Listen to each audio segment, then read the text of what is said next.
Okay, with that brief introduction, let me set the stage here. Let's assume that we manufacture widgets. And here's the standard cost card associated with this widget.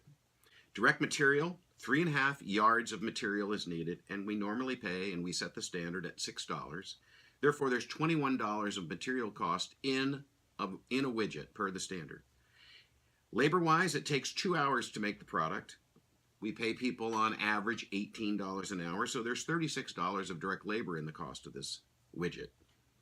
And we have some variable overhead, and we are allocating that overhead on direct labor hours, so there's 2 hours of direct labor per the standard, but our variable overhead rate is $4, therefore there's $8 of variable overhead.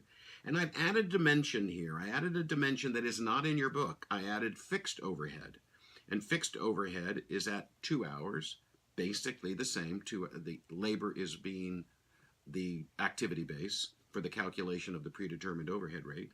So the fixed overhead predetermined overhead rate is $11, so there's $22 in the cost of the product.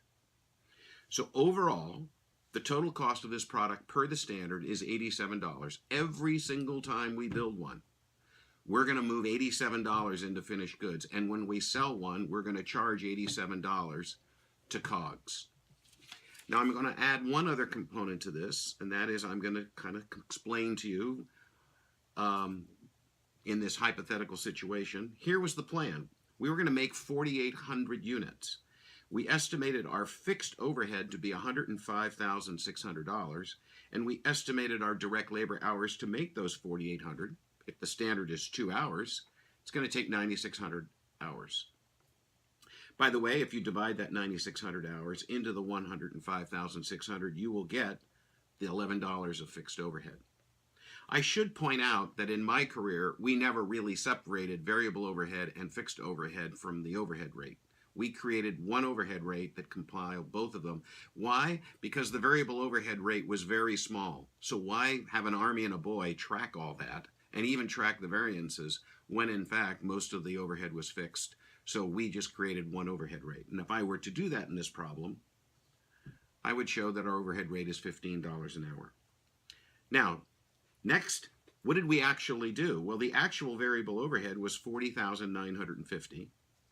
The actual number of units that we produced was 5,000, so we produced more than we had planned. Our fixed overhead was greater than we had thought. And our direct labor was greater, obviously, because we built 5,000. But we sold 5,000 units. So we sold everything we made, and we sell them for $125. So in doing that, okay, if we did that, the next slide, we would sell 5,000 units at $125. That would sell for a total of $625,000. However, COGS for those 5,000 is the 5,000 units at the standard at $87. At $435,000 would be the total COGS. Therefore, our gross profit is $190,000. But did we really earn and generate $190,000 of gross profit?